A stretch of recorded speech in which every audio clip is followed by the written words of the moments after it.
Number 1 box jellyfish एक बहुत ही विषैला समुद्री जीव है जिसे दुनिया के सबसे खतरनाक समुद्री जीवों में गिना जाता है। इसका आकार बॉक्स जैसा होता है और इसके शरीर की लंबाई लगभग 12 इंच तक हो सकती है और इसके टेंटिकल्स लगभग 10 फीट लंबे होते हैं। बॉक्स जेलीफिश पारदर्शी होती है और रंगहीन होती है जिससे यह पानी में बहुत मुश्किल से दिखाई देती है। इसके टेंटिकल्स लाखों जहरीले स्टिंगिंग सेल से भरे होते हैं जो किसी जीव या इंसान के संपर्क में आते हैं तो जहर छोड़ते हैं। यह जेलीफिश मुख्य रूप से इंडो पैसिफिक क्षेत्र में पाई जाती है जैसे उत्तरी ऑस्ट्रेलिया, दक्षिणी पूर्व एशिया और फिलीपींस के तटीय जल में। बॉक्स जेलीफिश का जहर बहुत शक्तिशाली होता है और यह इंसानों के लिए जानलेवा हो सकता है। यह जहर नर्वस सिस्टम, दिल और स्किन को नुकसान पहुंचा सकता है। यह व्यक्ति को बहुत तेज दर्द, लकवा और कभी कभी दिल की धड़कन रुकने का कारण बन सकता है। इसके डंक से स्किन जलने लगती है और उपचार न मिलने पर यह मौत का कारण बन सकता है। यह समुद्र का सबसे विषैला जीव माना जाता है। Number 2 golden poison dart frog दुनिया के सबसे जहरीले उभयचर जीवों में से एक है। यह मेंढक अपनी चमकदार पीली त्वचा के कारण बहुत फेमस है। इस मेंढक का आकार नॉर्मली 1.5 से 2.5 इंच का होता है। यह मेंढक मुख्य रूप से कोलंबिया के रेन फॉरेस्ट में पाया जाता है। वे ज्यादातर नमी से भरपूर स्थानों में रहते हैं। यह मेंढक छोटे जीवों जैसे चींटी, दीमक और अन्य छोटे कीटों को खाते हैं। यह मेंढक शांतिपूर्ण स्वभाव का होता है और यह इंसानों के लिए सामान्यतः खतरा नहीं होता जब तक इसे परेशान न किया जाए।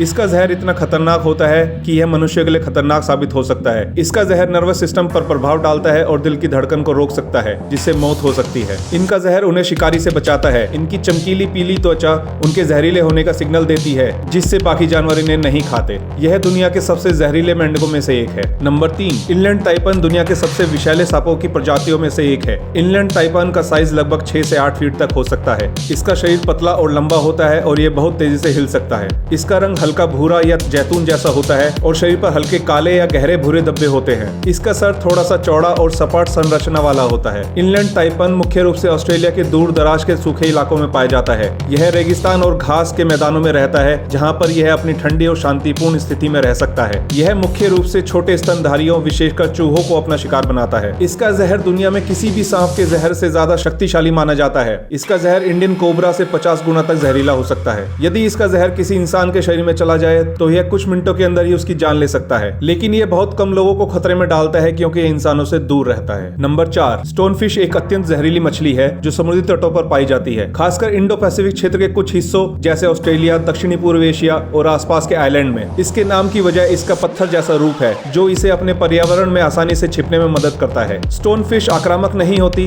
बल्कि यह अपने रंग रूप से अपने आप को छिपाकर अपने शिकार का इंतजार करती है। यह धीमी गति से चलती है और अपने शिकार को जाल में फंसाने के लिए छुपी रहती है। यह मुख्य रूप से छोटी मछलियों और जलीय कीड़ों का शिकार करती है। इसकी पीठ पर 13 नुकीले कांटे होते हैं जो जहरीले होते हैं। यदि कोई इंसान या जीव इन कांटों पर कदम रखता है तो कांटे में मौजूद जहर ब्लड में एंटर कर जाता है जिससे तेज दर्द, सूजन और कभी कभी मौत भी हो सकती है। यह विष बेहद खतरनाक होता है और जल्दी इलाज की जरूरत होती है। नंबर 5 पफरफिश एक प्रकार की समुद्री मछली है जो अपनी खासियत के लिए जानी जाती है। पफरफिश का आकार सामान्यतः छोटा होता है, लेकिन जब यह खतरा महसूस करती है तो अपने शरीर को फुलाकर बड़ा कर लेती है। इसका शरीर गोल और ओवरलैपिंग स्केल से ढका हुआ होता है। इसकी त्वचा पर छोटे कांटे भी होते हैं जो इसे अधिक सुरक्षात्मक बनाते हैं। पफरफिश आमतौर पर शांत और धीमी गति से चलने वाली मछली होती है। पफरफिश में टेट्रोडोटॉक्सिन नामक एक बहुत जहरीला रसायन होता है जो इसके शरीर के विभिन्न अंगों जैसे कि आंत, जिगर और त्वचा में पाया जाता है। यह विष इंसानों के लिए बहुत खतरनाक हो सकता है और यदि किसी व्यक्ति को इस मछली का विष लग जाए तो यह गंभीर नुकसान पहुंचा सकता है जिसमें लकवा, सांस रुकना और मौत भी हो सकती है।